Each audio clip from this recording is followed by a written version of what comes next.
কেন্দ্রীয় থেকে যে টিম করেছিলেন 2025-এর বিভাগীয় টিম, সেই টিমের আমি বরগুনা জেলার একজন মেম্বার। আমি সেই হিসাবে আসলে খুব অনেক কথাই বলার ছিল। আপনারা যারা ভোটে পলিটিক্স করেন আপনাদের আসলে অনেক কিছুই জানা দরকার, কিন্তু আসলে সময় স্বল্পতা আমি বলতে পারছি না।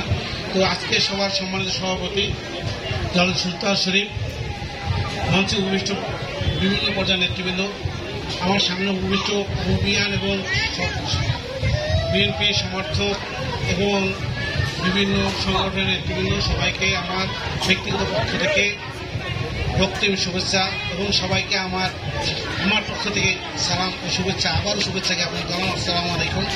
আপনারা সবাই ভালো আছেন ইনশাআল্লাহ।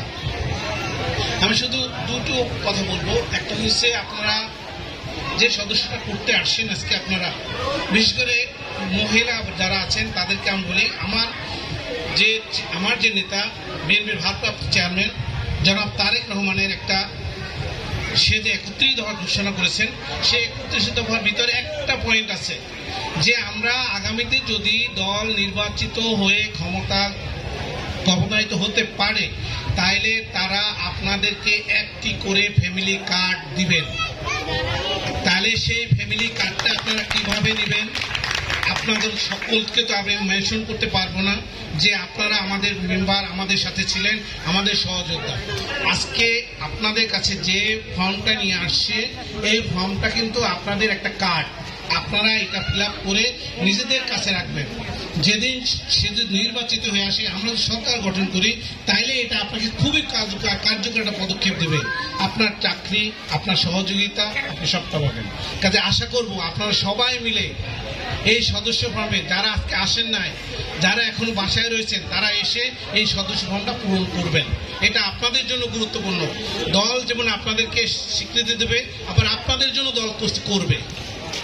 এই করাটা যাতে সুনিপুণভাবে করতে পারে, সুনিয়ন্ত্রিতভাবে করতে পারে, এটার জন্য কার্ডটা হাতে রাখবেন। তাহলে আপনাকে দাঁড়ে দাঁড়ে দৌড়তে হবে না, আপনার কাজে লাগবে। তারপরে আপনার ছেলের যদি কোন সংকট থাকে, অসুস্থতা থাকে, বিভিন্নভাবে দল একটা সহযোগিতার হাত বাড়ায়, সেটা আপনি ওই কার্ডটা থেকে পেতে পারবেন। কাজে আপনারা এই কার্ডটা সুন্দরভাবে করবেন। আরেকটা জিনিস আপনারা জানবেন যে আসলে আমাদের নেতা আর একটা কথা বলেছেন যে আমরা এতদিন শেখ হাসিনা রিজিমের বিরুদ্ধে যুদ্ধ করেছি, সে একরকম ক্ষমতা আঁকড়িয়ে ছিল, কিন্তু এখন আমরা একটা ছায়ার সাথে যুদ্ধ করতেছি, যে ছায়াটা আস্তে আস্তে প্রকাশ পেয়েছে। কি হয়েছে? আপনাদের যে বেগম জিয়া, দেশ নেত্রী বেগম খালেদা জিয়া এবং জিয়া রহমান, তারেক রহমানের ফ্যামিলির প্রতি যে আস্থা বিশ্বাসটা আছে, সেই আস্থা এবং বিশ্বাসটার জায়গায় আপনাকে ফাটল ধরানোর চেষ্টা করতেছে। তারা বিভিন্নভাবেই আপনাদেরকে ভিন্নভাবে প্রবাহিত করতে চাচ্ছে। আপনাদেরকে হয়তো অনেকে ধর্মের নামে দাওয়াত দিতেছে, কিন্তু তাদের কর্মকাণ্ড, তাদের চিন্তা চেতনাগুলো লক্ষ্য করবেন, সেটা মুনাফিকের চেয়েও নিকৃষ্টতম। আপনাকে হয়তো 2 টাকা দিয়ে হেল্প করতে আসতেছে, কিন্তু আলটিমেটলি আপনার কাছে তারা নেই। কিন্তু এই জিয়া পরিবার স্বাধীনতা লগ্ন থেকে আজ পর্যন্ত আপনাদের সম্মুখী সাথেই আসে, ভবিষ্যতে থাকবে। আশা করি আপনারা এই জিয়া পরিবারকে সমর্থন অব্যাহত রাখবেন। আসসালামু আলাইকুম। সবাইকে আবারও ধন্যবাদ এবং এই পর্যায়ে বক্তব্য নেওয়ার জন্য আমি পরবর্তী বক্তারে বক্তব্য দেওয়ার জন্য